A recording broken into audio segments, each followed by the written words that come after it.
the topic given to me is statistics in decision making. I can say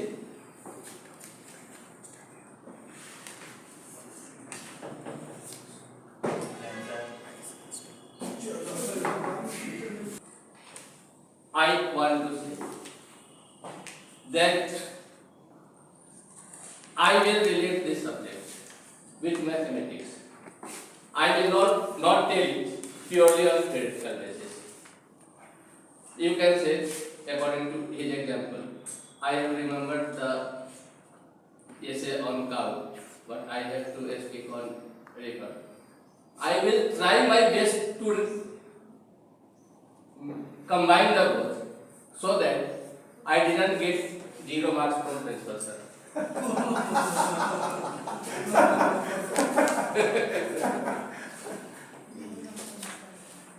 Statistics is mainly collection of data and representation in such a way that different users group, interested groups can use that figure for their advantage. Even it is used by business managers and common people alike. First thing, this is the time of IPL. IPL matches are going on, and every one of us are interested with what average a particular team has scored. What is the required run rate of chasing team? So this is called in statistics as average. Though there are many types of averages used.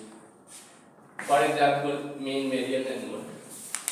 In mean also, there are 3 types of means: arithmetic mean, geometric mean, and harmonic mean. They are used at different places in different conditions. For example, for average speed, harmonic mean is considered best, and other averages for finding average income, average expenses, or average score, arithmetic mean is considered best. The arithmetic mean means average. Average calculation of average is very easy. If 3 persons have 20, 25, and 30 rupees, the average will come 25. Average is used by government for knowing the present level of economic position of people, what is per capita income, what is average percentage of admission in school, what is average literacy in India. It is also used by business groups, business managers for determining average production of a particular commodity, average sales of particular commodity, and so on. We also use this in our daily life, but overuse of average is sometimes becomes counterproductive. Only dependence on average is not sufficient to make a sound decision. सही decision हो, इसके लिए average के अलावा कुछ और बात पर भी ध्यान रखना पड़ता है। एक कहावत है हिंदी में, ये है, लेखा जोखा जम का थे, सारा कुंबा डूबा क्यों। कुंबा मीन्स फैमिली। कोई आदमी सिर्फ एवरेज सीखा था, हम लोग भी जो पहली बार सीखे थे तो हर जगह एवरेज थोड़ा ज़्यादा ही यूज करते थे। तो कोई आदमी नया एवरेज सीखा था, हर जगह अप्लाई करता था एवरेज, कहीं तो कोई खतरा नहीं आया। लेकिन एक बार वो अपने पूरे परिवार के साथ जा रहा था किसी दूसरे गांव में, रास्ते में एक नदी पड़ी, तो वहां भी वो एवरेज अप्लाई किया। उसके परिवार का जो शॉर्टेस्ट हाइट वाला था, उसका देखा कि 4 फीट हाई है, वो उसका हाइट 4 फीट है। जो टॉलेस्ट है उसका 6 फीट हाइट था, उसका एवरेज निकाल लिया। यदि दो ही का एवरेज निकाले तो 5 ही जाएगा। जो नदी पार करना था रिवर, उसका कहीं लिखा हुआ था, जैसे किनारे पर कहीं 2 फीट लिखा हुआ है, मिडिल में 10 फीट है, उस किनारे में 2 फीट है, उसका एवरेज निकाले यदि तो 2 2 4 5 9 माइनस 3 फीट आएगा। वो सोचा कि तो मेरे परिवार में जो मेंबर है उनके हाइट के एवरेज की तुलना में नदी के हाइट का एवरेज कम है, तो हम लोग सब आदमी आराम से पार कर सकते हैं। वो इस बात का कंसीडर नहीं किया। It doesn't consider the lowest height of his family member and जो सबसे ज्यादा गहराई थी नदी की, इस बात पर ध्यान नहीं दिया। तो ऐसी स्थिति में नदी पार करने में वो 10 फीट तो किसी का उसके परिवार में हाइट नहीं था, 10 फीट वाले गहराई में जाने के पहले ही पूरा परिवार डूब जाएगा। इसी पर एक कहावत है कि उसके कैलकुलेशन में कहीं कोई गलती नहीं थी, जो एवरेज निकाला था वो पूरी तरह से सच था, फिर भी पूरा परिवार क्यों डूब गया। कहने का मतलब कि सिर्फ एवरेज ही सब जगह अप्लाई करने से काम नहीं चलेगा, कुछ और भी चीज पर ध्यान देना पड़ेगा। He should also consider the माने सबसे छोटा हाइट जिसका है उस पर ध्यान देना था, नदी की जो सबसे ज्यादा गहराई थी उस पर भी उसको ध्यान देना चाहिए था। इस बात पर वो ध्यान नहीं दिया, इसलिए पूरा परिवार डूब गया। तो एवरेज के बाद हम लोग जो आगे स्टेप से पढ़ते हैं उसकी कमी को दूर करने के लिए वो आता है डिस्पर्सन, जिसमें डिफरेंट टाइप का डेविएशन वगैरह आता है। रैंक उसी का पार्ट है, हालांकि यहाँ का सिलेबस में रैंक फर्स्ट चैप्टर में दिया हुआ है। Rank means highest value minus lowest value, ठीक है। कुछ डिफरेंट टाइप का डिफरेंट ये है डिस्पर्सन, डेविएशन, वो सब पर भी ध्यान देना पड़ता है, तब जाके डिसीजन जो होगा करेक्ट हो पाएगा, ठीक है।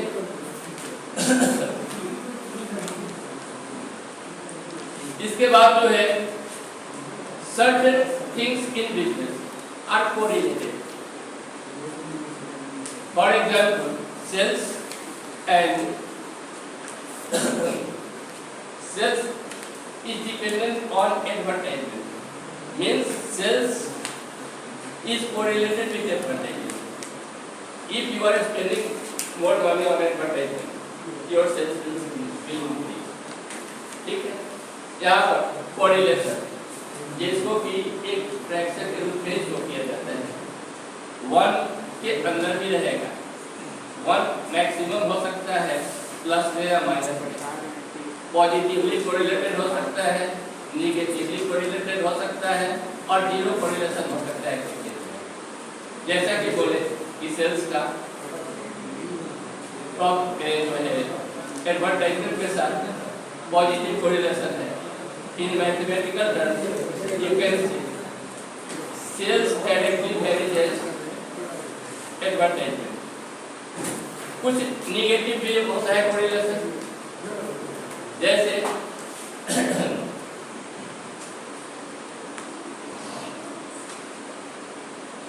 कस्टमर्स जो होते हैं काफी हद तक प्राइस सेंसिटिव होते हैं।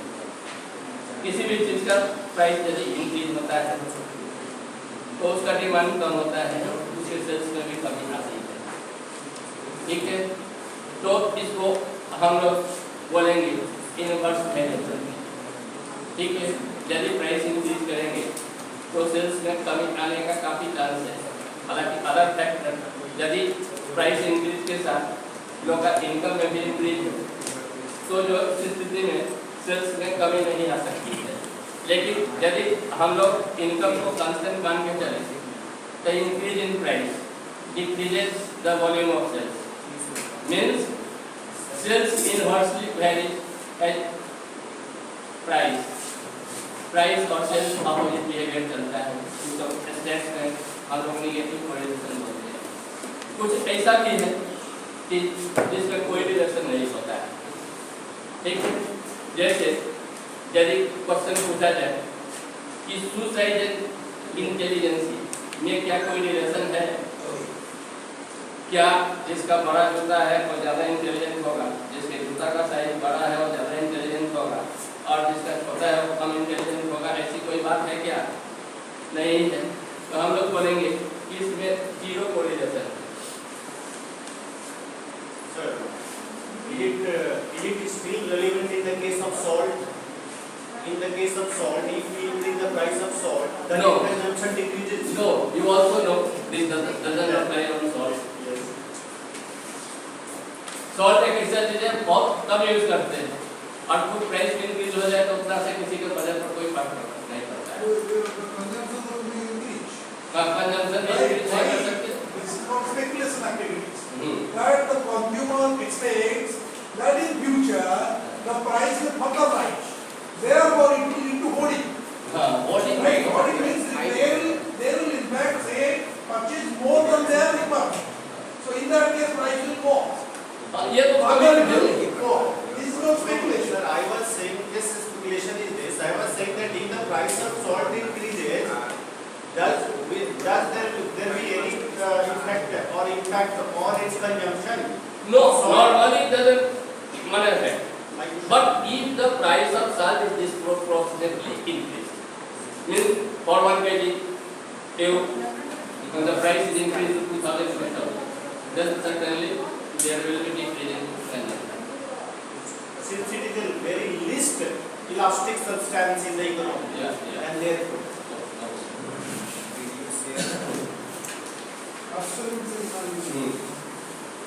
इसके बाद जैसे स्टैटिस्टिक्स का ही पार्ट है कि यदि जैसे ये बल्ब वगैरह सब जगह जलता था पहले पीला वाला, ज़्यादा इलेक्ट्रिसिटी यूज होता है, ठीक है। अभी सब जगह एलईडी बल्ब यूज होने लगा है। कोई समझाया इससे हम लोग को एक्सपेंसेस में बचत होगी। यदि हम इन्वेस्ट करते हैं एलईडी लाइट में, one time investment with result in saving in expenses, तो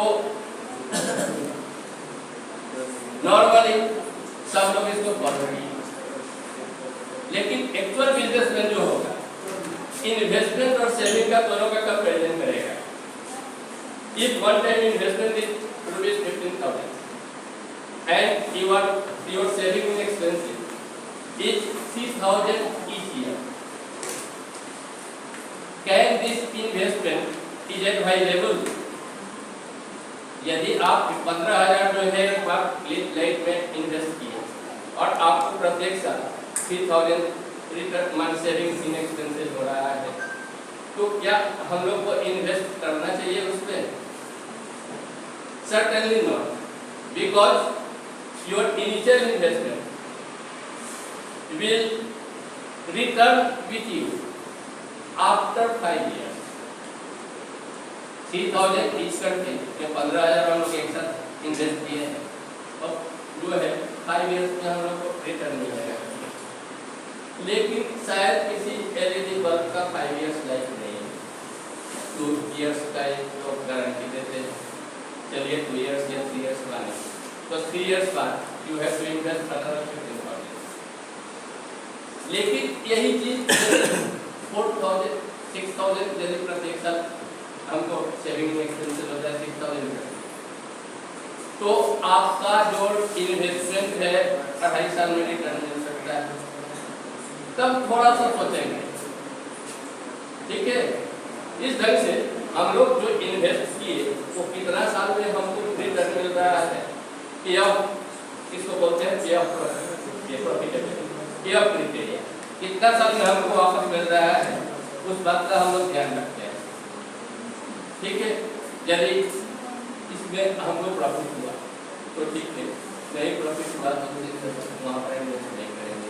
इसमें भी कई बार होता है कि ठीक है एलईडी बल्ब का काम मान लिए कि जो इन्वेस्ट किया उसका लाइफ 3 years है, 3 years में 5-5 शेयर करके हमको 15,000 रिटर्न मिल जा रहा है, तो इन्वेस्टमेंट करना चाहिए। कुछ आदमी बोल सकते हैं, लेकिन तब भी इन्वेस्टमेंट नहीं करना चाहिए, मैं बोलूँगा। क्यों? इस स्थिति में जो 15,000 वन टाइम मेरा इन्वेस्टमेंट हुआ उस पर इंटरेस्ट का हमको लॉस हो रहा है।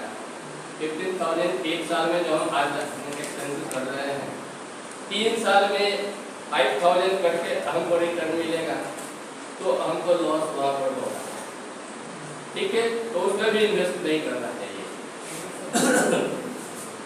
इकोनॉमिक्स का सिद्धांत भी है, इकोनॉमिक्स के टीचर बहुत आदमी है, मैथमेटिक्स के टीचर। अच्छा बात है कि टीचर का ध्यान नहीं दे रहे हैं। There is a very nice saying in it that 1 rupee today is not equal to 1 rupee tomorrow. अच्छा बात है कि टीचर सर नहीं ध्यान दे रहे हैं।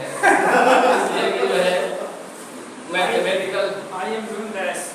या मैथमेटिकल कुछ प्रॉब्लम जब हम उठाएंगे तो जितने मैथमेटिक्स के विद्वान लोग हैं अपना दिमाग नहीं उस पर नहीं जोड़ते, वही मेरे लिए अच्छा है। नहीं तो जरूर कोई ना कोई गलती पकड़ेंगे। अच्छा है, तो आप नहीं ध्यान दे रहे। अच्छा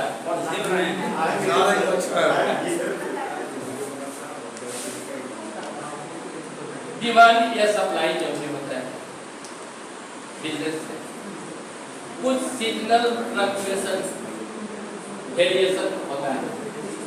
हम लोग जानते हैं कि winter season the demand of woollen clothes increases and in summer season demand of cotton clothes increases.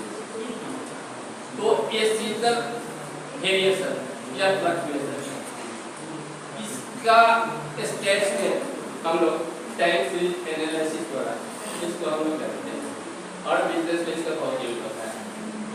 Season के अनुसार कुछ शॉर्ट टर्म फ्लक्चुएशन भी हो सकता है, कुछ साइक्लिकल वेरिएशन भी होता है और कुछ इरेगुलर वेरिएशन भी होता है। इरेगुलर वेरिएशन का कोई जो है निश्चित ट्रेंड नहीं, ठीक है, और साइक्लिकल वेरिएशन जो है एक साइकिल के रूप में हमेशा इंक्रीज डिक्रीज होता रहेगा। सीजन का बता दीजिए, तो ये सब आता है टाइम सीरीज एनालिसिस के द्वारा। टाइम सीरीज में हम लोग डिफरेंट ट्रेंड कंप्यूट करते हैं, प्रोडक्शन, सेल्स, प्रॉफिट से संबंधित क्या ट्रेंड है बिजनेस में, किसी पर्टिकुलर कंपनी का ट्रेंड क्या है, इंक्रीजिंग ट्रेंड है, डिक्रीजिंग ट्रेंड है, वो फाइंड आउट करते हैं। सीजन वगैरह का क्या इफेक्ट पड़ता है, कितना पड़ता है, वो सब हम लोग वेरिएशन के एनालिसिस द्वारा जानते हैं। Most commonly used chapter in stats is perhaps index number, which is used by government as well as management equally. हम लोग यहाँ पर गवर्नमेंट एम्प्लॉय कोई नहीं है। आज के पेपर में देखिए गवर्नमेंट एम्प्लॉय जो है आप लोग है, आपको न्यूज़ वाले में कि नहीं, सेंट्रल गवर्नमेंट द्वारा डियरनेस अलाउंस में 3% का इंक्रीज किया गया है जो जनवरी से इफेक्टिव होगा, which is applicable to salary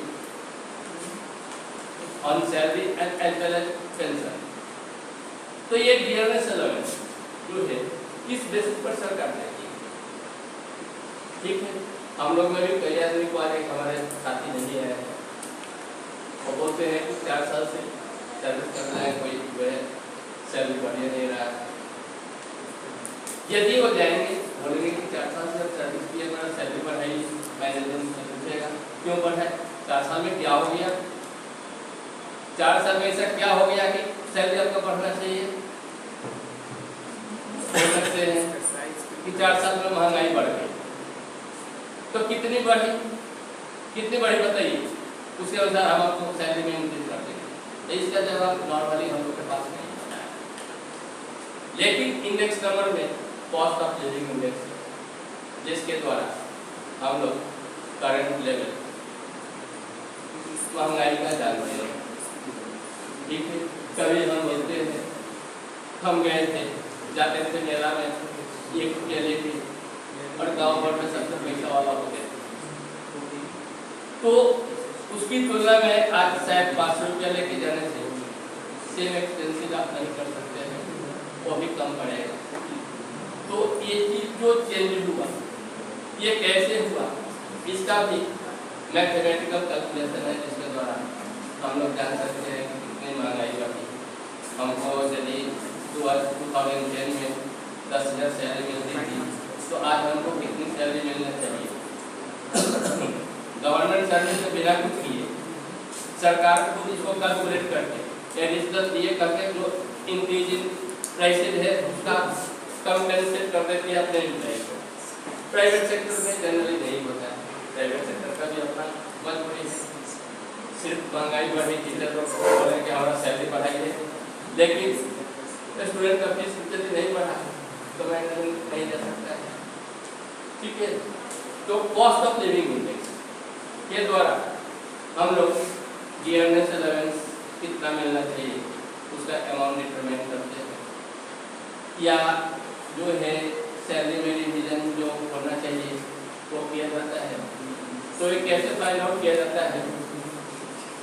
तो मान लिया कि 2010 में कॉस्ट ऑफ लिविंग इंडेक्स 150 था, 2022 में कॉस्ट ऑफ लिविंग इंडेक्स बढ़ के 300 हो गया, हमारा एक तरह से डबल हो गया।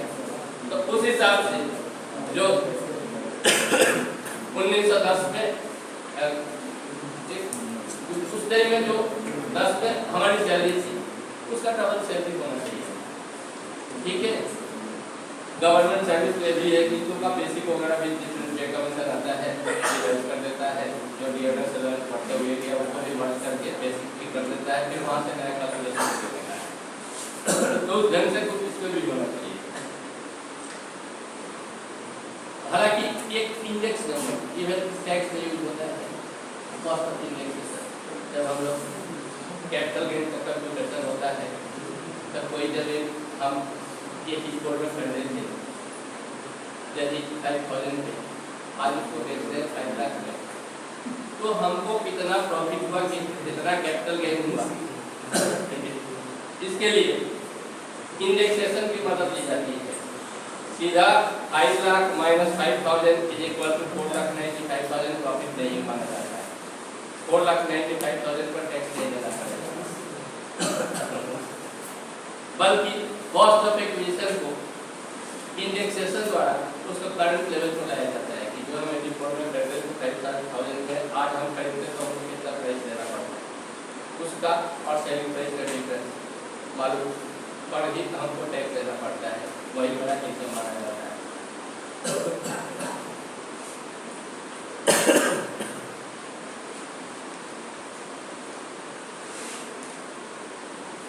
प्रोबेबिलिटी एक्चुअली स्टेट्स का सही स्टार्ट है Yes. In the previous lecture, you talked about demand and supply. Yes, sir. So I would like to know that what is equilibrium in demand and supply? When it meets, the graph of demand and supply meets to each other and equilibrium happen in the economy. The second thing, if equilibrium not happen, what would be its impact? You are asking totally a question of economics that is not related with statistics.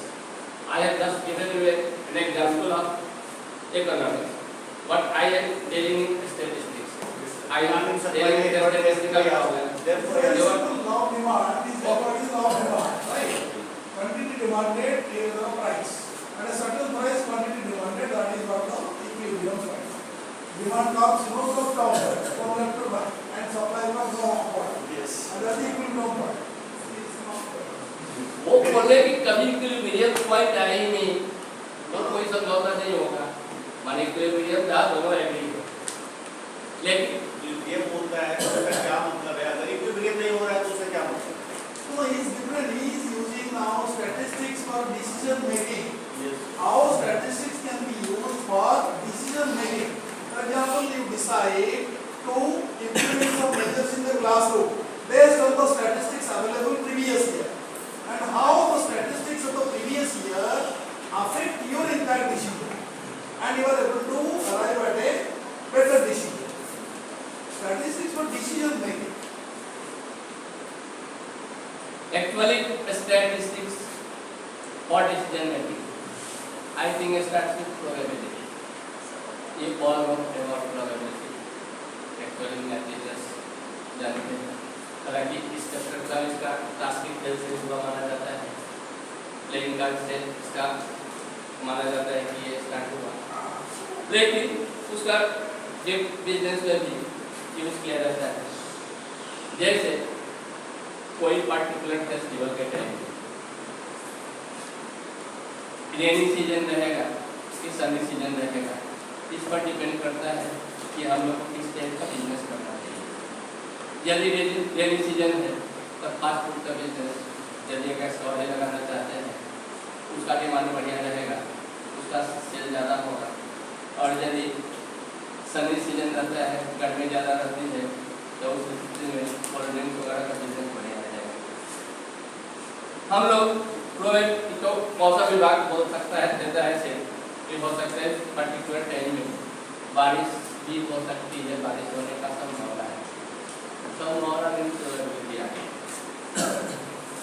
तो exact कितनी probability है बारिश होने की और कितनी नहीं है, उसके बेसिस पर हम लोग एक्सपेक्टेड प्रॉफिट निकालते हैं कि यदि बारिश होती है तो हम लोग इतना फास्ट फूड सेल करके इतना प्रॉफिट कमा सकते हैं, और यदि नहीं होती है तो हम लोग कोल्ड ड्रिंक्स को सेल करके कितना कमा सकते हैं।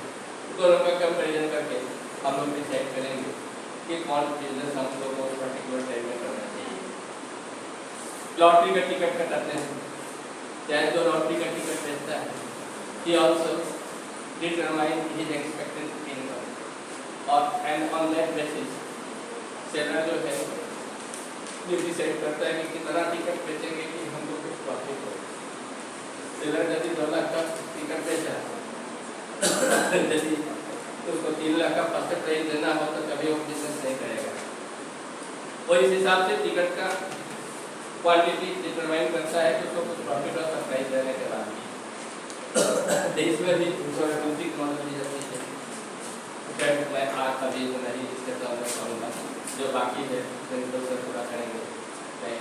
so many chapters, sampling, test, decision, tools and techniques. Principal sir आपको ये सब्जेक्ट है स्टैटिस्टिक्स, ये इसको पूरा करेंगे तो मैं करेगा। Now I will just tell him one thing. For example, Manish is assigned to teach mathematics in class 10. And you, before teaching, you now have to make a plan. How much time should be devoted to a particular chapter. Then you went through the answer books of the past 3 years. This year, the previous year and year before, the last year. Then you came to know that in one question, that is probability question, nobody could get 100% marks.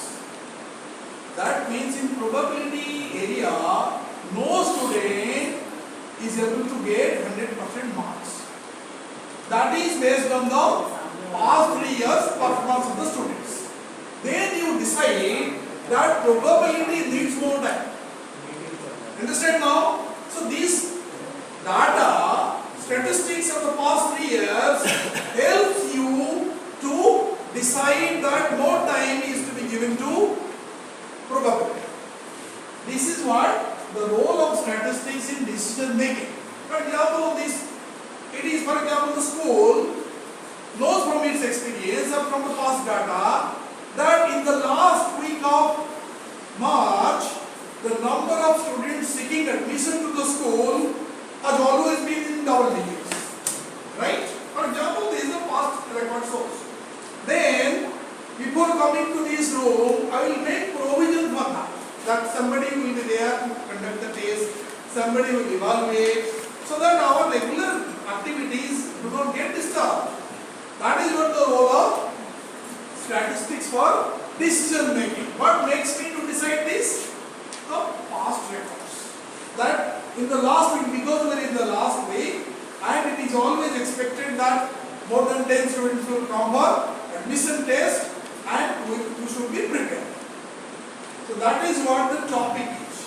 That means any decision not based on statistics will most probably be erroneous. The conclusions, findings of that will not be correct. So therefore, if your decision is based on data, previous data, then it is meaningfully taken. So every educated person is expected to go through the past records and in fact to decide that whether, as a teacher also, some areas need more attention than other areas. And this being in fact this is a place where students do not in fact use English for communication. So this area needs more time for English learning. Therefore, in the timetable, we have incorporated, based on the statistics available, that I went through the timetable of past 3 years of the school, and I found the number of periods allocated to English is only 6. Right? Past 3 years. Then I decide, no, we should allocate 8 periods instead of 6. Then what made me decide this? Past records. And therefore, past is always important for taking decisions, wise decisions. I think both the speakers in fact spoke very well, and I am really very happy because our teachers are in fact becoming more and more confident and becoming more and more resourceful. That is a good sign. We are not here to find fault with anyone. That is not our objective. Our objective is to make you more confident, make you more resourceful, and once you give a talk even for half an hour, that tremendously boosts your confidence, self-confidence. After giving a talk to this group, you will suddenly find you are ready for 10 talks, 15 talks, which is really expected of you. And in the classroom, if you feel that you can address to the teachers for half an hour, then you can very confidently teach to the students. And I think we are preparing now grooming teachers to be leaders, future leaders, because this is not your aim that you will throughout stay here. And that I don't know. You stay here, like to stay, that is up to you. But your resources in that must develop. With these objectives, we are conducting workshop also as in that the requirement for CBSE assignment. So I think third talk very quickly complete. Third talk of the third session of today. There are 2 topics. I will in fact take up 2 topics. Today you decide which one to be taken up. One is called conflict management. One is event management. Conflict management generally deals with the type of differences you face in the classroom, and students making noise, students creating indiscipline, fighting among themselves, sometimes teachers' differences, and how to resolve them. And here we will have role play. That means we want me to take up this topic today, then we will have role play because we will assign some 3 or 4 teachers will be assigned, and a particular in that situation will be created, and there may be difference of opinion. You may fight also verbal duels, though not physical, no physical assault required. Verbal duels, and the complaint finally comes to a person, and how the person resolves the problem. This is called conflict management. You want me to take up this topic today because this is extremely important. As a practicing teacher, you should also know how to resolve conflicts. So, if you are a good teacher, and will take up this topic. Okay, conflict management. Okay, fine. What is conflict? In case of a conflict, there are always at least two parties, and they have serious difference of opinions. They have difference of opinions, and each group, each party stands for rigid on the point of view of the person that each is very rigid, obdurate, stubborn, not willing to give any space to God, not ready to budge an inch from its stand, right? And feel that he is correct. And I will now give you one assignment, but before that I will in fact complete the introduction part. The assignment given to you is, there is a football match between class 9 and class 10, right? These column teachers will be class 10. These column teachers will be class 9. And there is a football match. In the football match, So somebody played foul, right? Deliberately, I think, pushed someone, resulting in the person falling down and again injuring his arm. Then suddenly three or four persons from the same group surrounded the person who was involved in that and started giving blows. Suddenly again other persons came and there was a crowd. The referee tried in fact to interfere, but again the referee was also pushed away and it led to violent activities. Finally the matter came to the principal. Right? This will be the role. Of course, when in the role play there will be no fighting. Right? You can only use words. Right? Physical, say, assault is not allowed, permissible. But that happens actually. It's a real situation. Before that, I will tell you how to do this. Who can resolve a conflict? Who can resolve a conflict? First of all, you should have basic knowledge of law. A person who is going to resolve a crisis, a conflict, should have minimum knowledge of law. The law of the land should ultimately prevail. Your decision cannot be against the law of the land. What is the law of the land? The law of the land is, because most of you what I find here, I have seen in fact people resolving conflicts, but not lawfully. Therefore I bring this factor. For example, there is a conflict between two students and one slapped the other, right once, the other slapped him twice. And the person who is to resolve the crisis decides that one who hits him twice is at fault and he is to be punished. Right? That is what we generally do. तो एक थप्पड़ दिया तो दो थप्पड़ मार दिए. एक थप्पड़ का मतलब है दो क्यों मारा? गलती है. Punishment देना. Right? Let us bear in mind what does the law say. The law says the moment you slap somebody, it is your fault first. Right? And the other one who slaps you, he is also at fault. And though two faults cannot cancel out, 2 minus 1 becomes 1, no. For somebody's fault, that person will be punished. For this fault, this person will be punished. Right? If you do something wrong, you are liable to be punished.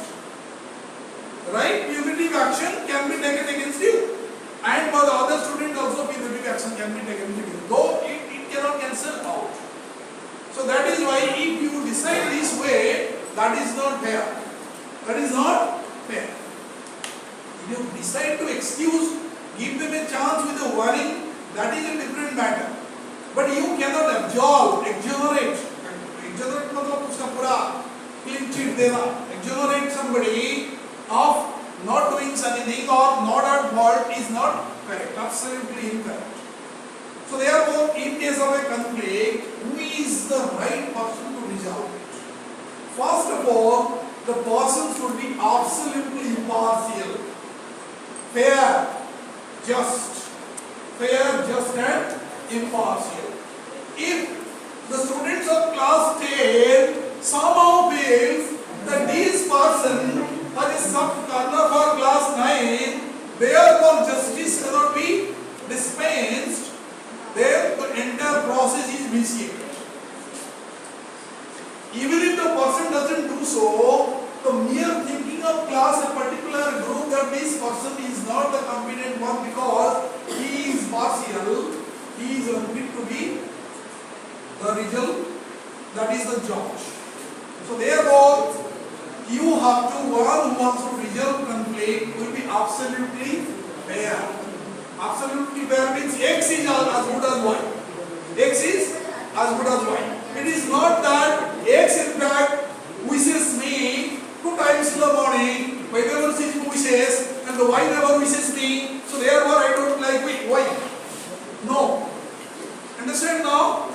अब जब भी मुझे X देखता है good morning sir, Y मुझे देखता है ऐसे चला जाता है, तो therefore I don't like Y. तो Y का अगर मेरा केस आएगा, I will go against Y. No.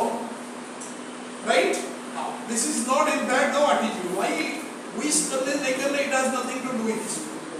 Right? You have to be very fair. So your prejudice क्या है? Prejudice means you have taken for granted this person is bad, this person is good, this person is intelligent, this person is stupid. No, that is what the prejudice is. Do not have any such fixed ideas about people in mind. And then when the case finally comes to you, first of all, what is to be done now? The passions running very high. You will do now. Passions running very high because there was a physical violence in the playground and they came rushing to you. वो तो एक जोर जोर से चिल्लाए बोल रहे sir बाप या मुझे ऐसे कर लिया वो करने. तो immediately क्या करना है आपको? Immediately what is to be done now? Immediately thing is in case of such a situation, आप you have to remain silent for some time, allow the persons to calm down. पहले क्या करना है? Allow the persons to calm down. कैसे persons calm down होता है? Time is the great healer. Time can only calm down the persons. Just giving them 2 minutes time to tell them, just stand silently for 2 minutes. Nobody will speak anything. Right? You will find 50% reduction in the total offense level. Then you ask, in every group, in such a group conflict, there is always a leader. Though he is not the elected leader. Right? Oh, because of his physical structure, because of his domineering nature, because of his say superiority in some way or other, he assumes the role of leader. अपने आप leader बन जाता है, वो यही leader है. तो उसका साथ में there may be one or two. So they always dominate. And the other group also there will be leader. And they will always lose the company. They will speak for others. And they will always speak in we. क्या बोलेंगे? They will always speak in we. हम लोग गए थे, हम लोग का साथ ऐसे कर दिया. तो first of all, tell them to speak in I. क्या करना है इसी केस में? अपना बारे में बताइए. Don't tell we. Right? Because his father has not authorized you to speak for him. Right? You are authorized to speak for yourself. Only speak for yourself. Then you have to. No, this is called principles of natural justice. What is principles of natural justice? It says nobody should be punished unheard. किसी को बिना सुने उसको punishment नहीं दिया जा सकता. तो आप बोथ का पार्टी का बात सुनेंगे. जनरली हम लोग क्या करते हैं? एक आदमी का बात सुन के दूसरा को ऊपर में गुस्सा दिखाते हैं. उसको पूछा नहीं है क्या कारण है. एक साइड से सुन लिया एंड वी फॉर्म ओपिनियन. 3 लोग आगे मुझे बता दिए ये तो हरिराम सर अभी हमेशा क्लासरूम में सोते रहते हैं. तो मैं भी क्या इंप्रेशन बना लिया. हाँ ये तो सोते रहते हैं ये सब ऐसे ही. तो ये भाई form such an opinion of the teacher, then I am at fault. So nobody should be punished this way. That means you have to patiently hear the views of both the sides. And in case of such a situation, generally some 10, 15, 20 people are there, and allow all of them to be there. Because अभी सब लोग और ऐसे कुछ लोग there are people who are not very confident of handling. अरे इतना लोग तो शोर मचाए कुछ नहीं हो पाएगा 2 लोग आइए. No, if you allow them to be there, if you are very confident of in fact being impartial and resolving the problem, don't be afraid of the number. Number से कुछ होता नहीं है. So you don't be afraid of the number. We always focus on the point and the justice system.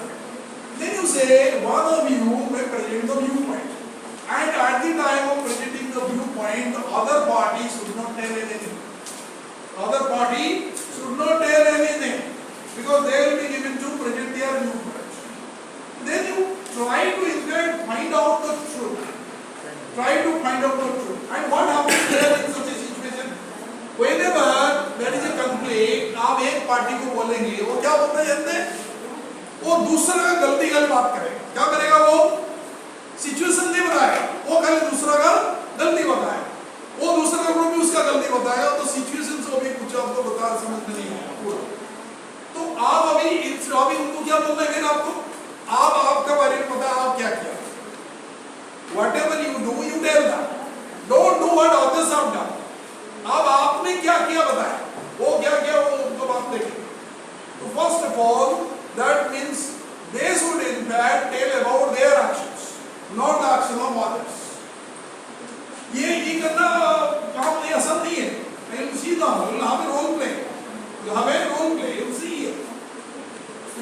और उसमें क्या है, they want in fact things to go in a certain way. उनको पहले से मालूम है कि ये this crisis should be resolved this way. Principal को क्या करना है, ये 2-4 बच्चों को मारना चाहिए, पहले से वो सोच लिया है, वो तो बच्चों को पिटाई करना चाहिए, नहीं तो उसको पेरेंट को बुला के वार्निंग दो, जो भी करना है करना। तो वो पहले से with these ideas, these things in mind they come. ठीक है, they may be say what instigated by forces of unwanted forces. यहाँ हो सकते नहीं हो सकता, लेकिन generally ज़्यादा में say they are the passions are fueled, passions getting fueled by people they are continuing to provoke also to behave aggressively. In such situation, in the classroom, if a teacher faces such a problem, how will the teacher resolve this problem? एक ये वाला problem will see, will dramatize this actually. अभी इसको dramatise करके इसका बाद में classroom disturbance का तरफ जाएंगे, जहाँ कोई कुत्ता बिल्ली का आवाज निकलता है, फिर ये से करता है, will see, will gradually will go to some other area. इसके बाद में भी और भी any problem will tell me, will take up those problems. ठीक है? ये भी अभी now a role play, ये क्लास 10 है, नहीं ये कौन सा क्लास बताइए? 10 है, ये 9 है, ठीक है? आप दोनों का फुटबॉल मैच हुआ है, अभी somebody from class 10 को फाउल प्ले खेला है, आप इंजरी हो गया है, अभी उसके बाद में फाइटिंग हुआ है, now you are coming to report to principal, ठीक है? उनमें से आपको पूरा आगे अप्रोच करना है, जैसे करना है अभी रोल प्ले, पहले आप डिस्कशन कर लीजिए ग्रुप को कैसे करेंगे, we will need 5 minutes time is given to you. आप लोग थोड़ा देखिए कैसे हो रहा है, फाइटिंग कैसे कर रहा है, बात करिए, आपको प्रेजेंट करना है, आपका कौन लीडर कौन बोलेगा, देखिए 5 minutes now starts now, the time starts now. आप अगर सुनिए, आप अगर सिंपैथाइजर एक ग्रुप का तो आ जाइए, उसके साथ कोई प्रॉब्लम नहीं बोल भी सकते हो आगे, no problem.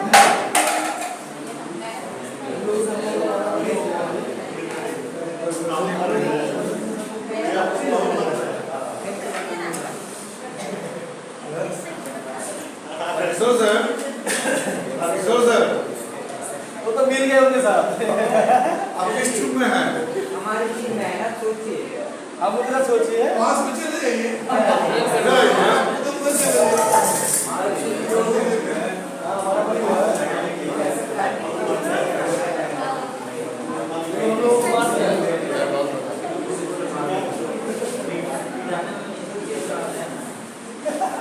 Primary also madam छोटे बच्चे जो बच्चे लड़ते हैं वो भी आप बताइए, कैसे सिचुएशन बताइए।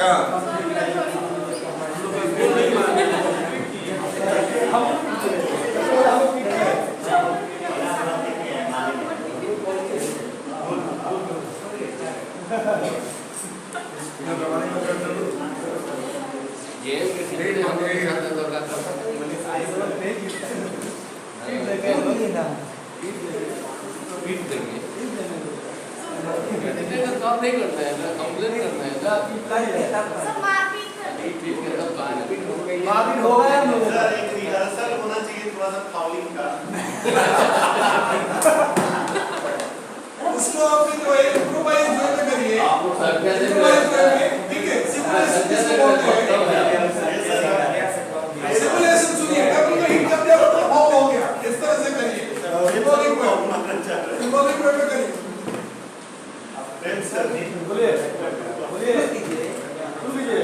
ठीक है, इस तरह से problem every teacher faces in the classroom, तो इसमें आपको आइडिया हो जाएगा कैसे करना है, देयरफॉर इसमें बहुत बढ़िया से करिए, right, connect it in the proper way so that you understand. जल्दी डिस्कशन करिए, कौन लीड करके देखेंगे अभी। हम लोग की तरफ से राहुल सर लीड करेंगे। Rahul sir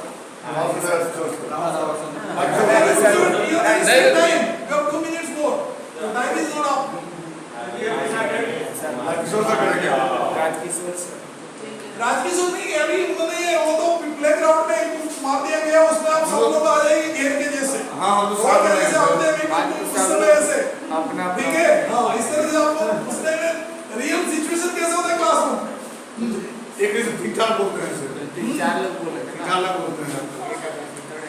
They temporarily forget that in the presence of the principal. They temporarily forget that they are in presence of the principal. The principal makes them understand this. Even the principal's office, they take some time to understand this. Then they started in that, say, behaving, say, a bit professional.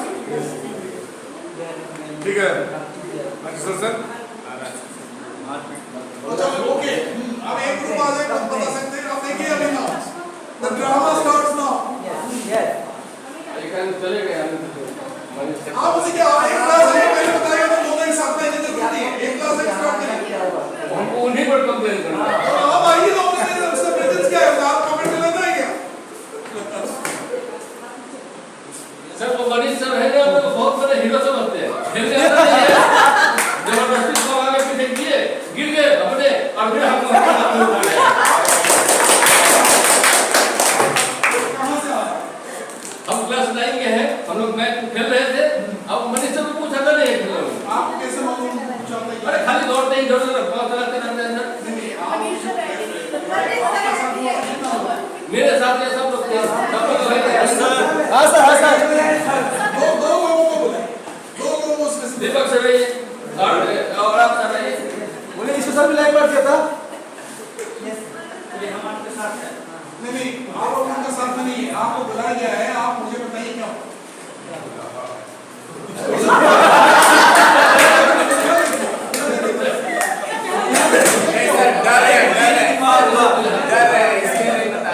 जब हम लोग वहाँ खेल रहे थे तो Manish sir आप तो हंस के बोल रहे हैं, हंस के बोल के मार के गया। जब हम लोग वहाँ खेल रहे थे तो मनीष सर आके लात से मार दिए और बोल रहे हैं कि हम लोग आपका दोस्त है, लेकिन उन्होंने गलती से आप लोग कहाँ है आप जाना था उनको गोल करने के लिए, इसलिए उन्होंने कोई मार के दिया कि हम गोल लेके चले जाओ। रेफरी क्या बोल रहे हैं? रेफरी बोल रहे हैं, रेफरी आ जाइए। उन्होंने अच्छा से देखा है कि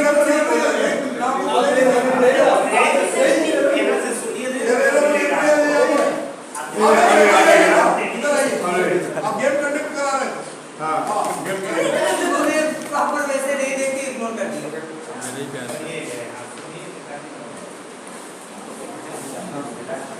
बताइए राहुल जी क्या हुआ? बात बात नहीं बता रही, अभी सुनिए राहुल जी क्या हुआ? मनीष सर एक गलती से गोल कर दिया था। मनीष सर गलती से पैर में मार दिया था।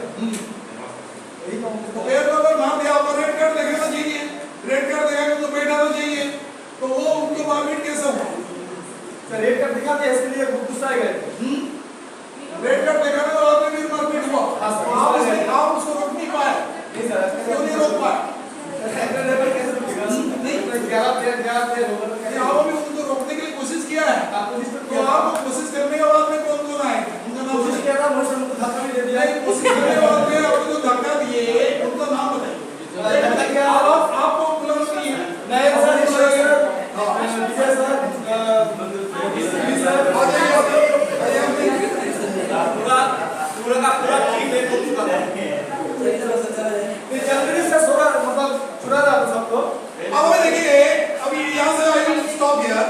अभी देखिए उसमें से क्या कोशिश कर रहा हूँ मैं अभी? फैक्ट जानने के लिए कोशिश कर रहा हूँ। क्या कोशिश कर रहा हूँ? फैक्ट जानने के लिए कोशिश कर रहा हूँ। तो इसलिए मैंने इनको बुलाया हूँ जो दोनों ग्रुप में नहीं है, फिर इनका ग्रुप में क्रॉस किया हूँ उनको। क्रॉस करने के बाद में मैं I am trying to find out. ठीक है, अभी तक मुझे मेरे हिसाब से 29% भी फैक्ट नहीं मिला, तो मैं भी I will in that go while asking questions still I am satisfied, क्योंकि ये जो आंसर हमें दिए हैं इनका आंसर एक ग्रुप का फेवर में हो रहा है, एक ग्रुप को उन्होंने इग्नोर कर रहे हैं, एक ग्रुप का अगेंस्ट उन्होंने पूरा देश से कोई भी सिचुएशन में दो एक ग्रुप का पूरा दोस्त नहीं हो, तो उन्होंने एक ग्रुप को अपना सामना करा दीजिए, हम लोग बता देते हैं। अब इसलिए मैं पॉज लेकर थोड़ा एक्सप्लेन कर रहा हूँ आपको समझने के लिए। ठीक है, वो ड्रामा में स्टार्ट करेंगे पॉज बंद करने का। ठीक है, ओके विल स्टार्ट। तो राहुल जी, हाँ आपने जो आपको धक्का दिए हैं कि जो बात आपको ऑर्डर नहीं सुने हैं उस टाइम में आप जो इंस्ट्रक्शंस दिए थे उनको बुलाइए, उनका नाम बोल दीजिए।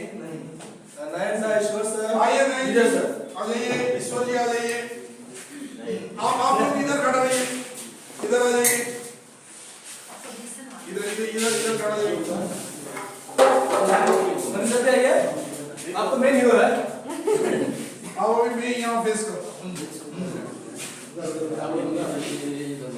पता ही नहीं लगा। अभी थोड़ा अलग अलग हो जाइए। तो हाँ, अभी बताइए लड़ाई जो हुआ है आपका नाम भी आरोप है, आपने फाउल प्ले करके बच्चों को गिरा दिया और वो गेम में हुआ है।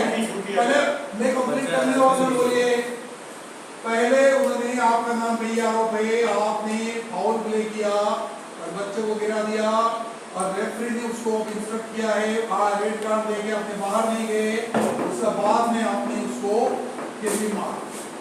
आपको क्या कहना है? तो सबसे पहले कि हम बताना चाहेंगे कि हमने फाउल नहीं मारा किसी को और अनजाने से पैर से लग गया, खेल खेल में लग गया और तो फिर एक अनजाने से मिनट, तो अनजाने में एक मिनट आप अभी बीच में डिस्टर्ब हो गए। नहीं, अनजाने में लगा कि जानबूझ के लगा, इसको कौन डिसाइड करे? अनजाने में लगा कि जानबूझ के लगा, रेफरी डिसाइड करेगा। तो रेफरी डिसाइड करता है ये जानबूझ के लगा।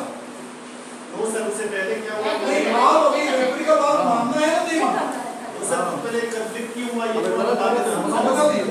कंफ्लिक्ट सुनिए, अभी थोड़ा बात नहीं कर सुनिए। कंफ्लिक्ट इसलिए हुआ क्योंकि अनजाने से मेरे से पैर से लग गया तो उनको लगा राहुल सर बोला कि अब बिना उसके मारा है और फिर वो पीछे घूम रहे वो गाली देने लगे, गाली देने लगे तो फिर हमने गुस्सा आ गया सर और फिर रिटर्न में गाली दे दी और फिर झगड़ा हो गया हम लोग, इसलिए मारा पीटी। गाली देने में क्या क्या मिला? पैसा पैसा मिला? ऐसे कुछ नहीं, बस गुस्सा आया तो गुस्सा की पता गुस्सा होने से नहीं है, आपको गाली देने में गुस्सा कम हो जाता है। तो गाली देने से गाली गुस्सा कम हो जाता है आपका। रिकंसिलिएशन है जस्ट कौन सी गाली दिए थे? गुस्सा आ गया। तो दूसरा आप इनका नाम भी आप बताइए, आपको क्या कहना है? आपका नाम भी से मुझसे मारो। मतलब वही मतलब कि वो बच्चे करते हैं। नहीं, वो आप भी उनका साथ लेके मारपीट किए हैं। आप बताइए, मारपीट किए हैं। आप बारे में बताइए। मारपीट हम लोगों की तरफ से नहीं हुआ, वो अनजान और अनजान में हम लोगों ने गलत रिएक्शन लिया और रेफरी का गलत था। innocent way में। वो रेफरी भी आपका साथ में नहीं है और वो बच्चे भी आपका साथ में नहीं है। आप जो सोच रहे हैं आपको कि आप अकेले सोचते हो सही है, दूसरा कोई ये बात तो नहीं समझता है सही। तो आपकी जो आपका क्लास है स्टूडेंट को छोड़ के ये बात को कोई और नहीं सोचता सही। सर हो सकता है रेफरी उस समय ध्यान नहीं दिए होंगे, नहीं देख पाए होंगे अच्छे से, ये भी पॉसिबिलिटी है। तो अभी मुझे बताइए, आपका नाम क्या आरोप है, आपको क्या आपको यानी क्या एक्शन लेना चाहिए आपका खिलाफ? सर पहले हमारा भी सुन लीजिएगा। नहीं, एक मिनट उनको आप उसी को से नहीं सर पहले सुनिए, आपको क्या पनिशमेंट दिया जाए इसके? मैं कहना चाहूँगा सर, मैं कहना चाहूँगा कि तुम हर इस और खेल खेल में गलती हो गई मेरे से, तो इनको उस तरह से रिएक्ट एब्यूसिव लैंग्वेज में नहीं करना चाहिए था। उसको यार अपने पता है ना, अभी उनका गलती मत बताइए, आपने आप अपना गलती बताइए कहाँ खड़ा है, वो तो उनको भी पूछूंगा क्या करना है। यस सर, आप आपका बारे में यस सर। तो जिस समय मेरे से जाने के उनको लगा और उन्होंने भी बोला प्रबल, उस समय हमको रिएक्ट नहीं करना चाहिए था, मुझे प्रिंसिपल सर के पास जाना चाहिए। तो आप ये मान रहे हैं अपनी गलती की है। यस सर, तो गलती जो की है उसमें से उसको गलती को क्षमा करना कि क्षमा ना करना, तो ये अभी वो अथॉरिटी डिसाइड करेगी। अभी आपको कुछ कहना है? जी सर, ये मैच होने से पहले ही बोले थे कि अगर हम हारने लगे मैच तो हम फाउल मारेंगे। इसलिए चूक है कि नहीं हो सर पहले ही हमसे बोले थे। आप सबसे बड़े दोषी हैं, कारण है आपके बात पहले बताए क्यों नहीं? नाम से पहले बताया गया है आपको फाउल तो मारेंगे, आप बताए नहीं है। तो ये तो आपका दोस्त एस्टैब्लिश करता है। तो ये बात जो है कभी भी अगर इस तरह से खेलने से पहले कोई व्यक्ति आपको थ्रेट देता है तो वो थ्रेट को अपनी जरूर उसको कन्वे करें, क्योंकि वो ये जो चीज को अवॉइड किया जा सकता है, unpleasant situations can be avoided. तो आप अगर जो थ्रेट देता है, आप अगर शेयर नहीं किया, अभी शेयर कर रहे हैं क्योंकि होने का बाद में इंसिडेंट, तो इसमें आपका जो है गलती होनी एस्टैब्लिश होगा, तो आपको और पनिशमेंट मिलेगा। सर वो कंप्लेन इसलिए हमारे बारे में कर रहे हैं क्योंकि क्लास में क्या हुआ सर, वो होमवर्क नहीं बनाए थे, आप टीचर में आप स्टूडेंट का भी सर आई एम स्टूडेंट, मैंने जैन सर से उसको पिटवा दिया, इसलिए सर और कैसे बिठोगे टीचर आपको बात को जरूर पिटने नहीं क्या? कोई टीचर जो है आपका बात सुनने की सुविधा नहीं है क्या? यस सर, कोई टीचर तो सर सर क्या है ना सर, इसी बात का इनको ये मेरे से Right side मिस है के लिए सर, आपको साइड और में इसलिए दिखाया मैं नहीं, आपको स्कूल आना है, ये बात कर रहा है। साइकिल ये कॉन्कॉक्टेड स्टोरी है सर, मैंने ऐसा कुछ भी नहीं कहा कि हम महादेव अभी- को ऐसा करते हैं। साइकिल पर यदि बैठा अभी है ये और तो किसको कुछ कहना है? आपको कहना है, चलिए बताइए क्या? जो कुछ भी हुआ मेरे बेहतरी साहब से भाई रोज प्रतिनिधि लोगों को खेलना हम लोगों को आपस में नहीं कराना है, क्योंकि यही तक बता दीजिए, आप समझा दीजिए। कोई भाई नहीं, आप तो मनीष सर के तरफ से बात कर रहे हैं और मेरा नाम आपका हिसाब से क्या करना चाहिए? मेरे हिसाब से दोनों टीमों को सस्पेंड किया तो गया। झापड़ देके कुछ ऊपर नहीं। झापड़ से ये पीरियड नहीं मिलेगा, ये पीरियड नहीं मिलेगा, एक हफ्ते के लिए एक हफ्ते में 2 पीरियड्स नहीं मिलेगा गेम्स का। क्षमा सोचती उस भोजन को जिसके पास लगल हो, उसको क्या जो दंडहीन के सहित भोजन सरल हो। सर क्षमा कर दीजिए भाई।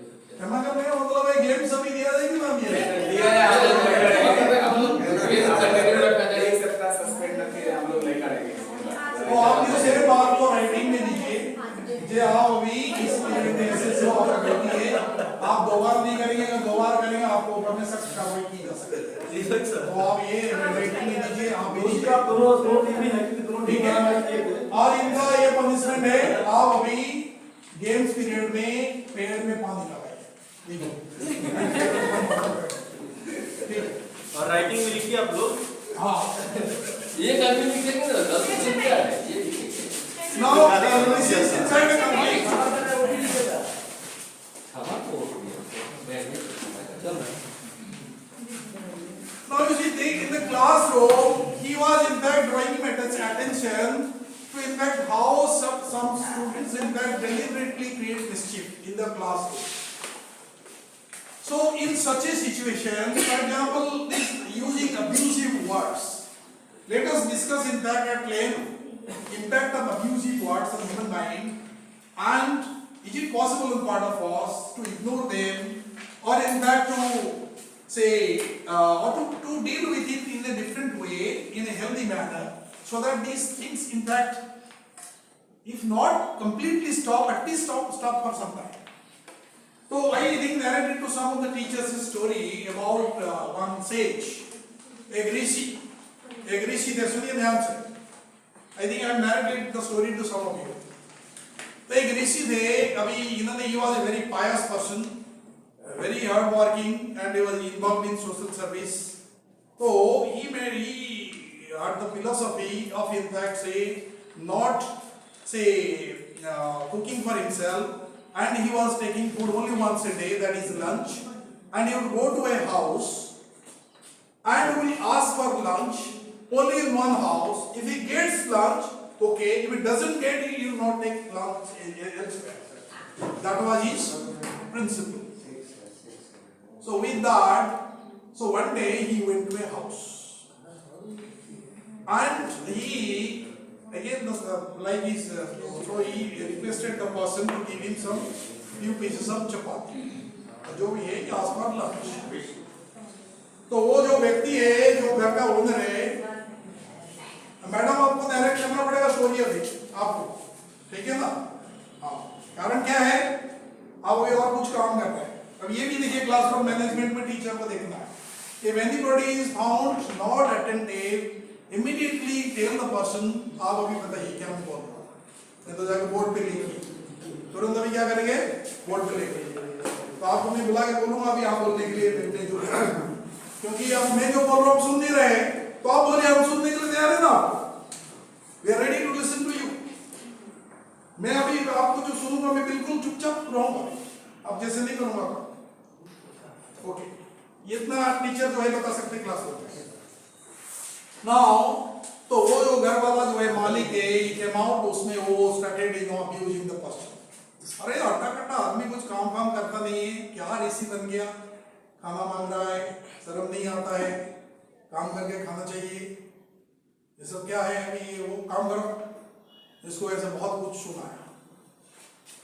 तो वो ऋषि जो है, ऋषि कुछ बोल रहे थे, चुपचाप सुन रहे थे उसको, चुपचाप सुने हैं।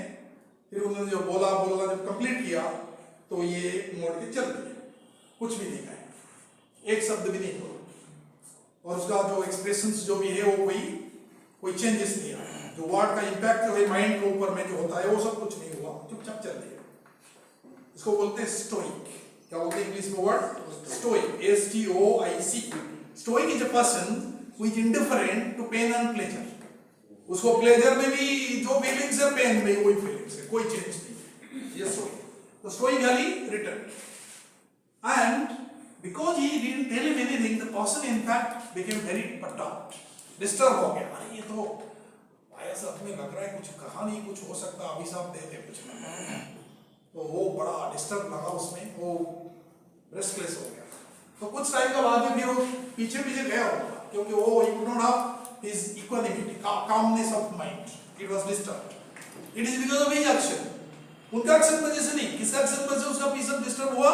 अपना एक्शन वजह से। तो उसका पीछे पीछे गया। तो इसी को वो रोक के बोला आपने, मैं तो आपको बहुत कुछ कहा, आपने कुछ कहा नहीं मुझे, आप कुछ मन में रख के गए, मुझे कुछ अभिशाप दे देंगे लग रहा है। तभी भी उन्होंने कुछ नहीं कहा। फिर कहा आप कुछ भी बोल नहीं रहे, इतना बोलने के बाद में भी आपका इरादा क्या है? तो ऋषि जो है उस टाइम उसको बताया, बोले मैं तो आपको लंच मांगा तो आपने मुझे लंच नहीं दिया, बाकी आपने जो मुझे दिया वो तो मुझे लिया ही नहीं, वो तो आपके पास है। आप मुझे जो गाली दिया, जो भी वर्ड्स अपनी यूज किया, that I didn't accept. If anything I don't accept, it is not with me. आप मुझे देने के लिए कोशिश किए हैं तो मैं उसको लिए नहीं, तो मेरे पास में कैसे, मैं क्यों डिस्टर्ब होगा? इसलिए तो आप डिस्टर्ब है क्योंकि आपके पास में वो है। वो आदमी डिस्टर्ब क्यों हुआ? क्योंकि उसी के पास में वो उसी का वर्ड्स रह गया, ये तो चुपचाप चला गया। तो अभी जो गाली भी देता है, तो if you don't accept this, आपको माइंड में कुछ भी अगर प्रभाव नहीं पड़ता, तो the person will be disturb himself, first of all. Second बात क्या है, कितना लोग मुझे बताइए यहाँ है जो एक्चुअली मीनिंग, जो वर्ड यूज करते हैं उसका मीनिंग जानते हैं? अभी बहुत ज्यादा तो खराब वर्ड यहाँ यूज नहीं कर सकते, लेकिन एक मान लीजिए कोई बोलता तुम्हारा फादर चोर है, ऐसे कोई बोलता है तुम्हारा फादर चोर, उसको लग के अभी आपको गुस्सा लग गया, मेरा फादर को चोर कैसे बोलते हैं, तो आप उसमें से फाइट करने के लिए तैयार हो गए। तो ज्यादातर प्रॉब्लम स्कूल में यही है, मेरा माँ को गाली दे दिया, फादर को गाली दे दिया, ऐसे गाली दे दिया। ओके, तो पहले आप देखिए एग्जामिन में कर रहा हूँ, क्या एग्जामिन कर रहा हूँ, हम लोग पढ़े लिखे हैं, ठीक है। अब चोर है, चलो चोर किसको कहते हैं बताइए, किसको चोर कहते हैं? सामान को चुरा ले, आप ये डेफिनेशन उसी वर्ड यूज करते हैं, फिर डेफिनेशन क्या होगा? चुरा ले तो वर्ड यूज कर, चुराना तो मैं जानना चाहता हूँ क्या होता है, चुराना क्या होता है, क्या है ये? 2 मिनट थोड़ा रुको, अभी चेक करा लीजिए। हाँ, चुराना क्या होता है? एक मिनट, बिना मालिक के परमिशन के और बिना बताए कोई चीज उठा ले जाना, कोई बिना मालिक का परमिशन में बिना उठा के ले लेना। हाँ, अभी एक मिनट, ये जो बेंच है इसका मालिक कोई और है, अगर मैं उसको लेके वहां रख देता हूँ बिना मालिक का परमिशन में, उठा के ले गया वहां, तो चोरी किया? नहीं, मतलब किसी सुनिए, आप जो डेफिनेशन उसको एग्जामिन कर रहा हूं मैं कुछ और नहीं कह रहा हूं, आप जो डेफिनेशन दिया मैं उसी का बात बता रहा हूं। आप क्या कहे? बिना मालिक का परमिशन में, बिना मालिक का परमिशन में मैं इसको उठा के यहां से वहां ले गया। तो सर ये कैंपस में है, कैंपस में आप डेफिनेशन में वो शब्द लाइए ना, मैं तो वही चर्चा उसी में है। जो आप अभी चोर का वर्ड यूज करता है, चोर का मीनिंग मालूम नहीं है, मैं ये प्रूव करना चाहता हूं। जो व्यक्ति जो शब्द का यूज करता है उसका मालूम नहीं उसका होता क्या हुआ, कौन बताएगा? बताइए, एक मिनट, हाँ, एक बताइएगा। Sir, a thief is he who illegally just captures someone's property for his own use, for selfishness. A thief is one who illegally. Yes. What is illegality? Illegally No, captures. what is I am a person. I don't know what is illegality. मैं तो law पढ़ा नहीं, इतना book पढ़ा नहीं अभी। Illegality का मतलब क्या होता है? Without the permissions. हाँ। And without prior permission of that owner, and for self use, for self use he has taken. For self use. Yes. अभी क्या है? अभी इनका जो गाड़ी है, वो गाड़ी को अभी, हाँ एक मिनट, गाड़ी को अभी इन्होंने बिना उनको बताया है, अभी मान लीजिए मेरा कुछ एक्सीडेंट हो जाता है, तो मैं उनको बिना बताए गाड़ी को ले गया, ठीक है, ओनर का बिना परमिशन में गाड़ी को ले गया, मैं खुद गाड़ी चला के ले गया, मेरे को डॉक्टर के पास इमीडिएटली जाना था कि नहीं तो हो सकता है स्कूल में कुछ हो गया, मैं पुलिस स्टेशन गया, ठीक है, बिना परमिशन। मैं कह रहा आप गए, आप मेरा छोड़ दीजिए, आप गए, क्या वो उसको चोरी कहेंगे आपका डेफिनेशन हिसाब से?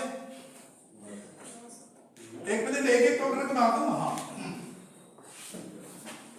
चोरी का जहाँ तक कोई प्रश्न है सर, सुनिए सुनिए ध्यान से सुनिए। दूसरे की किसी भी चीज को उससे छिपाकर, यानी वो जानता नहीं है और उस चीज को अगर दूसरा आदमी ले लेता है, अपना बना लेता है, उसी को चोरी करता है। सामान को उसका बिना लेके अपना बना लेता है। जो मेरा है, मतलब जाना भी नहीं, देखा भी नहीं, और उसके सामान को लेकर अपना यूज अपना कर लेता है, ये मेरा है, अपना यूज करता है, ये चोरी। एक मिनट, अभी आपका सपोज ये सामान है, ठीक है, आपका ये सामान है, ये सामान को मैं आपको वाइफ को 1000 रुपया दे के आपको बिना बताए ले गया, आपको वाइफ को 1000 रुपया दिया मैं, अभी मैं उसको सामान ले गया आपसे, लेकिन बात नहीं किया, चोरी में आता है कि नहीं आता है? चोरी में आता है कि नहीं आता है? ये भी मतलब वो एक मिनट सुनिए, इसको चोरी में आता है कि नहीं आता है? नहीं तो देखिए अभी जो पॉइंट अभी जिसमें अभी डिस्कशन कर रहे हैं, परिवार के सदस्य, एक मिनट, अभी वो आप कहे नहीं ना, आप डेफिनेशन को नहीं कहे, जो आप कहे मैं उसी का बात कर रहा हूँ। बेटी आप कौन बताएंगे? बिना बताए, बिना तो बताया ना, आपको मैं बताई नहीं, आपको वही से मेरा परिवार का नाम है ना, तो उसको ये बात आप कहे नहीं ना, परिवार का बात आप कहाँ कहे बेटे? हाँ, एक मिनट सुनिए आगे। The person who takes the object without the permission of the owner and don't return is called thief. Doesn't return, Yes. doesn't return. Yes, sir. So is that means taking something to his house? Yes, sir. तो अभी क्या करना है? Doesn't return means in the how long will not be return? तो जो return करने time वो कितना है, कितना टाइम के लिए है? No. 1 साल, 2 साल, 5 साल? कभी नहीं. हाँ? Never. अब एक काम करता हूँ मैं, अभी मैं यहाँ से ऑफिस में से 1000 रुपया ले गया, ठीक है, उनका परमिशन बिना ले गया, मैं उसको कहता हूँ अभी जो पाया है मैं तो रिटर्न कर दिया, 3 साल का बाद मैं रिटर्न कर दिया, चोरी में कहा क्या? आप तो टाइम लिमिट नहीं कहा ना, मैं इसलिए बोलूँ 3 साल के बाद रिटर्न कर दिया। But if you're not, एक then मिनट, definitely हाँ क्या आप बताइए क्या है? एक Sir, minute, if you are not returning, if you are not informing anyone about that taken money you have taken from office, then definitely it will be. no, the definition, what is your definition? आप बैठिए, what is your I agree definition? with him, sir. That No, what is your definition? Please repeat. If a person takes anyone's property or anyone thinks without permission of that person, this is definitely thief. Then return is not If required. he is not informing anyone related to the persons who is the owner, related to their. मैं तो example वही दे रहा हूँ ना, without your permission I take this high desk, this table I take it without your permission, right? Sir bench And the moment you say I return it, आप देखिए, एक minute सुनिए, कोई फल लगा है, कोई मोबाइल है, वही उठा के लेके एक मिनट सुनिए अभी, एक मिनट सुनिए अभी। Now the point I am trying to make, I think is now getting amplified now. What is the point? इतना वहाँ एजुकेटेड लोग बैठे हैं, एक सिंपल चोर का शब्द को उन्होंने व्याख्या नहीं कर पा रहे हैं, तो एक बच्चा बोलिए, हाँ बोलिए। सर मेरे दृष्टि से ऐसा हो सकता है, किसी की संपत्ति, किसी की विद्या, कोई भी चीज बिना इजाजत का अपना लिया और उसे अपना लिया का मतलब क्या होता है? मैं समझ नहीं पा रहा हूँ। हाँ, ले लिया और हाँ, अपना समझ रहे हैं, हाँ, बिना कंसेंट का, उसी को मानते हैं उसका चोरी मानते हैं। तो उसमें वही बात है, वही तो कह रहा था आपने, अपना लिया का मतलब इसको लेकर मैं यूज कर रहा हूँ, ये टेबल को मैं लेके अपने, मेरे को जो रूम मिला है, ये टेबल को लेके मैं यूज कर रहा हूँ। इसी कैंपस में कभी रिटर्न नहीं किया, रिटर्न करूंगा 5 साल के बाद में, रिटर्न 5 साल के बाद में रिटर्न करूंगा। लेकिन जानकारी ठीक नहीं है, है सर। मैं वो मरने से 2 दिन पहले रिटर्न कर दूंगा। आप सर आप बेंच भी ले गए और किसी को जानकारी भी नहीं है, और बेंच हाँ, इसलिए बैठिए, हाँ, बेंच ले गए और जानकारी भी नहीं है, तो उसको चोरी तो कहेंगे। सर पुलिस को पकड़वाएंगे एक दिन बाद। एक पुलिस Sir, क्या रिटर्न कहाँ कोई करे? सब अपने पास चेक रख ले रहे हैं। जब रिटर्न में टाइम लिमिट नहीं है तो कोई चोर जब कौन टाइम लिमिट नहीं, कौन बता रहा है? You tell your definition. Don't tell that there is a time limit. No. You tell me what is theft. अभी सुनिए ना, अभी एक मिनट, अब अभी पेरीफेरी में टाइम लगा रहा है, ये तो एक एग्जांपल आपको समझने के लिए एक बात है। सर कोई अगर सामान देता है तो तुम चोर नहीं बोल सकते। अभी I don't ask you explanation. I want to know from you what is theft. Theft क्या है? क्या होता है? वो आपका एक पंगड़न कहानी होता है ना, और कुछ होता है उसमें, बताइए। एक मिनट, एक और बताइए। अभी वो देखिए कंक्रीट रिजल्ट इसको ऑब्जर्व करिए। आई एम डेफिनेटली सपना मैम देन सी आर की बिना परमिशन के, विदाउट परमिशन मेरा कुछ सामान देता है और फिर मुझे रिटर्न नहीं करता है, तो रिटर्न करने के लिए मैं जानना चाहता हूं ना कितना टाइम चाहिए आपको? सर अगर कोई टाइम लिमिट देता है तो वो उसको हम चोरी नहीं कहेंगे। टाइम लिमिट नहीं है, कोई दे देता तो फिर वो तो कभी भी रिटर्न कर सकता है। उसका इंटरनेट जैसे अभी जो ऑनलाइन क्लासेस चलता था, मैं देखा वही जो ट्राइपॉड है, बहुत सारा लोग अपने ओनर को बिना बताए वो अकेला यूज करते थे। सर they are allotted ना। Sir office already have given tripod to somebody personally bought them and others took that one। जैसे ये लोग पर्सनली लिए हैं, मैं भी पर्सनली लिया हूँ, तो लेकिन उसको यूज कर रहे हैं विदाउट आस्किंग यू, तो चोरी है कि नहीं है? यही तो मैं पूछ रहा हूँ। चोरी है सर, चोरी नहीं, वो चोरी है, चोरी है सर। यदि हम ओके जस्ट अ मिनट सुनिए। अब देखिए now the point now I am trying to make now, I think is now very clear.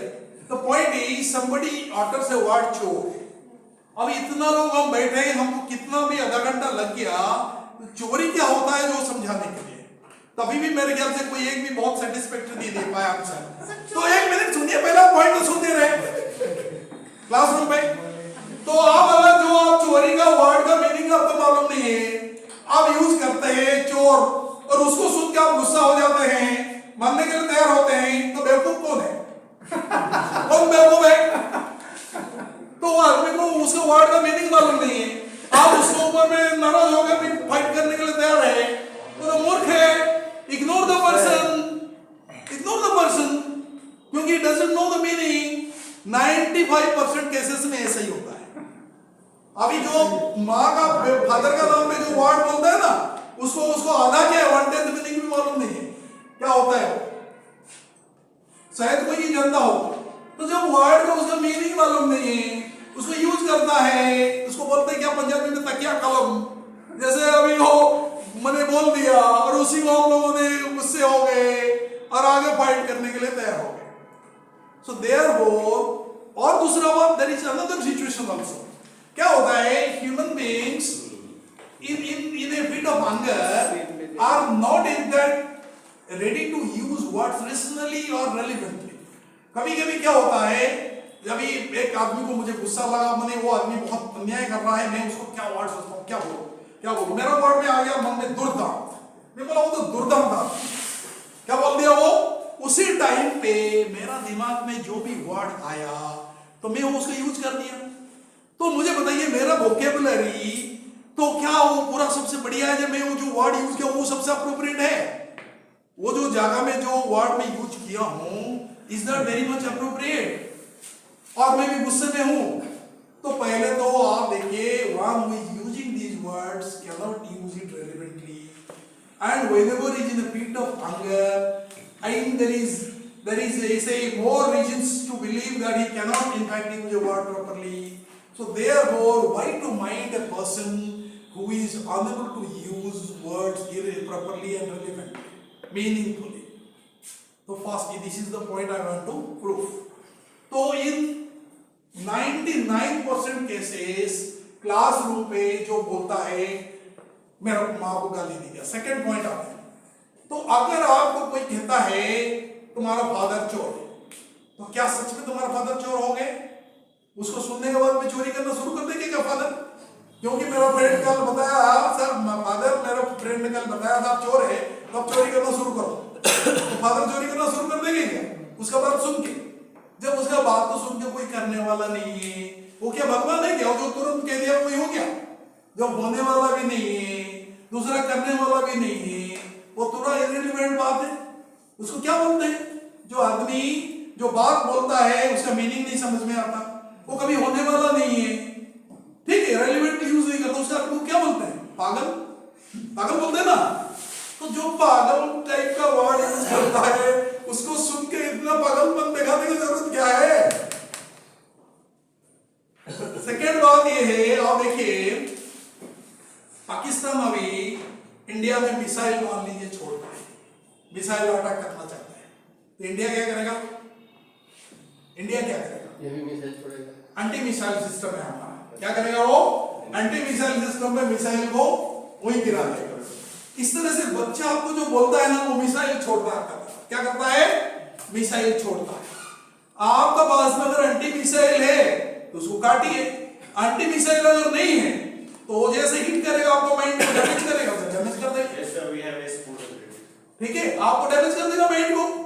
Anti missile system जिसके अंदर नहीं है तो उसके अंदर जो अपोनेंट का मिसाइल हिट करेगा आपको और डैमेज तो करेगा, तो डैमेज वही कर रहा है। जो व्यक्ति रिएक्टिव है वो सुनने के बाद में उसका एंटी मिसाइल सिस्टम नहीं है। और दूसरी बात, एक आपने एक एंटीवायरस सिस्टम भी इंस्टॉल करी दिमाग में, कुछ भी वर्ड जो स्टोइक वर्ड है, indifferent to pain and pleasure, आपको बहुत बाबा कर देते हैं, आप उसको हमेशा सोचते रहते हैं। अगर आपको एक यहाँ से बहुत अच्छा आप बोले बात, सब लोग ताली बजाए, प्राइज आपको मिला, अगर उसी को आपने 3 दिन 4 दिन तक सोचे रहेंगे, उसको बोलते हैं ईगो। उसको क्या बोलते हैं? ईगो। तो आप अंदर में इस तरह से सिस्टम बनाइए, एंटीवायरस सिस्टम, जो अनवांटेड वर्ड से, अनवांटेड थिंग से वो आपका माइंड में एंटर नहीं करने देगा। It will not enter. मेरा माइंड ये इसको रिजेक्ट करता है, बाहर से भगा देता है, बाहर से भगा देता है। हमारे स्कूल में वो गार्ड क्यों रखे? क्योंकि कोई अनवांटेड एलिमेंट अंदर घुस नहीं पाए। तो अनवांटेड एलिमेंट को क्या करता है? गार्ड बाहर से भगा देता है। गार्ड का मतलब वही है, आप दिमाग में गार्ड फिट करिए, तो गार्ड आपका दिमाग क्या करेगा? बाहर से भगा देगा, अंदर में आने नहीं देगा माइंड। तो ये होता है आपका जो कोई बोलता है उसमें अगर आप रिएक्टिव होते हैं तो फिर आपका नुकसान ज्यादा होता है, क्योंकि उसका मिसाइल आप में लग गया, उसका मिसाइल लग, तो मिसाइल छोड़ दिया हो, आप में मिसाइल लग गया, तो मिसाइल लग गया तो डैमेज किसका हो रहा है? ज्यादातर लोग वही बोलते हैं, मुझे चिढ़ा आता है। क्या बोलते हैं? मुझे चिढ़ा आता है, उसे मिसाइल लग गया। क्या हो रहा है? इस तरह से आप अगर बच्चे को समझाएंगे, आप देखेंगे बच्चा जो है 90% बच्चा जो है ना वो चिढ़ेगा, 90% बच्चे चिढ़ेगा। तो क्लासरूम्स में अभी एक बच्चा कैट काउ करता है, ठीक है, ओ हाँ ऐसे करता है, कुत्ता बिल्ली ऐसे करता है। मुझे बताइए, इंसान कुत्ता बिल्ली का आवाज निकालता क्यों है, क्यों ऐसे करना चाहता है?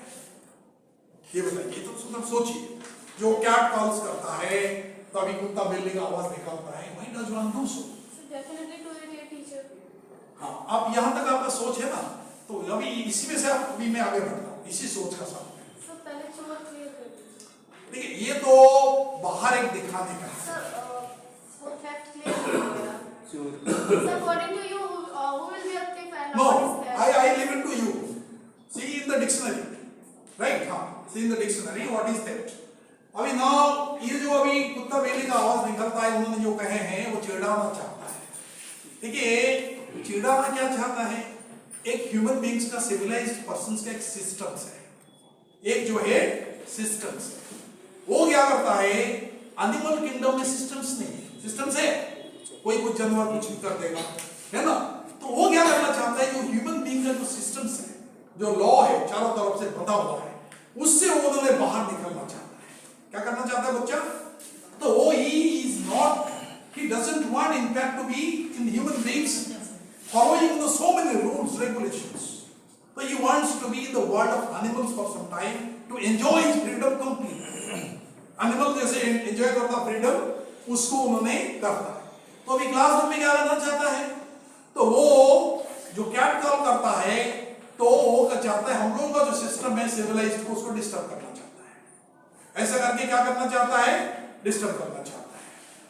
तो आप अभी जानते हैं, अभी जो कोई लाफ्टर शो होता है, कोई ऐसे कॉमेडी मूवी होता है, हम लोगों ने पैसा खर्च करके टाइम लगा के और भीड़ भाड़ में जाके उसको देखते हैं।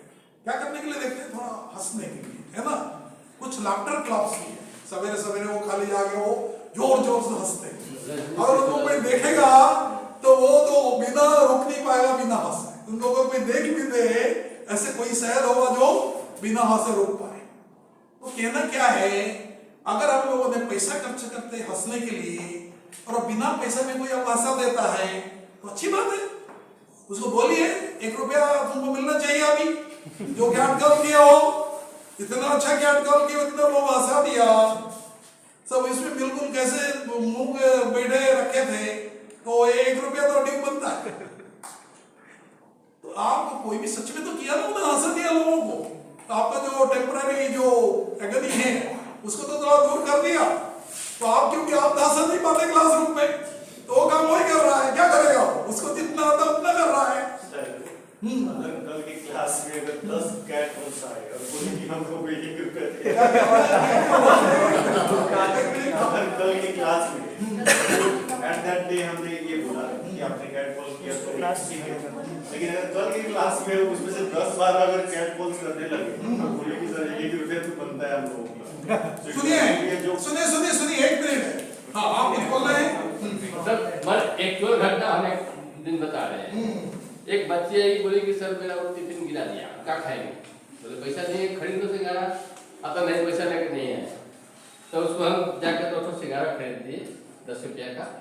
तो बच्चा सब बाद में सब प्रोग्राम बनाता था, बोले सर हम लोग पैसा टिफिन गिरा के आपसे पैसा लेंगे।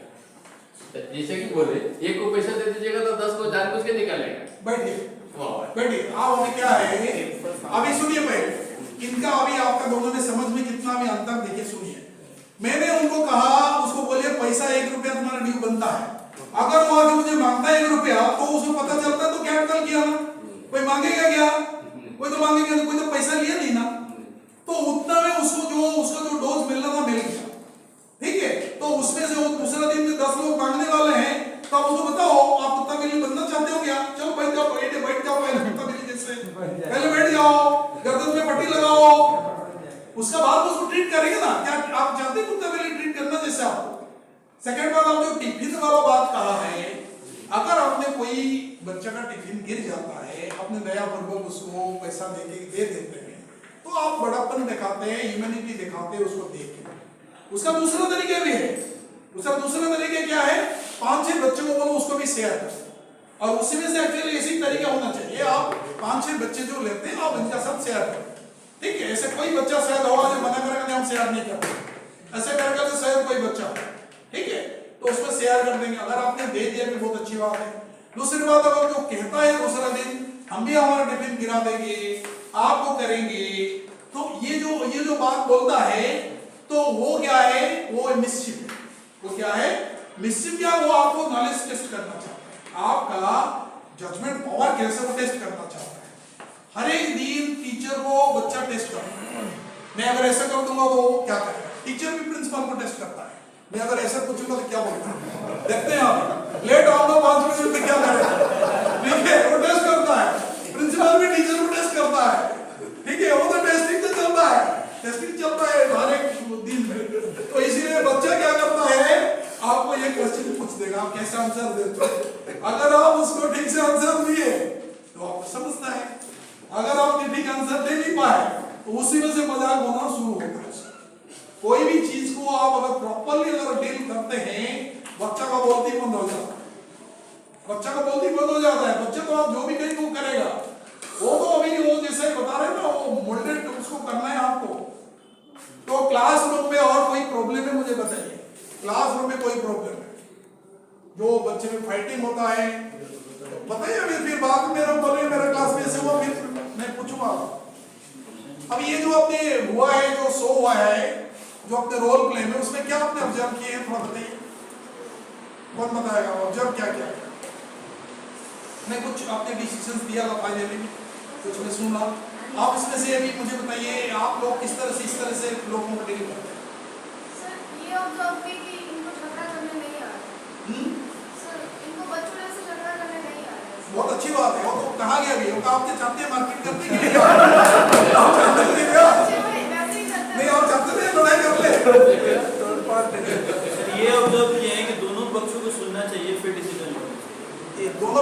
बात नहीं है। पहले आपने फैक्ट आपको फाइंड किया, एक्चुअली हुआ क्या है, उसके लिए आपने पूरा समय लगा। इसको पूछा, उसको पूछा, क्रॉस क्वेश्चन किया, और भी विटनेस को लाया, पीटी को जो इम्पार्शियल आदमी है वो लाया, सबको मौका दिया गया, सबको जो अलग अलग ढंग से बोले उसमें से पता चल गया हुआ क्या। सब चीज में कॉमन चीज मिलता है, एक चीज जो है कॉमन मिलता है। यहाँ से मेन पॉइंट कहाँ है, वो कहता है खेलते खेलते फाउल हो गया, वो कहता है इंटेंशनली मारा है, ठीक है ना। तो इसका जो प्रूफ कोई नहीं कर पाएगा। आप खेलते खेलते मारे हैं कि इंटेंशनली मारे हैं, वो तो आपका माइंड में है, समझ में आया कि नहीं है। तो हम लोग उधर नहीं जाना है, वो पैक्ट कोई कर पाएगा क्या, हमारे पास कोई मैसेज नहीं है। तो देर हो गया क्या हुआ, ठीक है, अभी वो तो हो गया। अभी और कोई किसका क्वेश्चन है, ठीक है फिर चलिए, ठीक है ब्रेक क्या, अभी तो हो गया।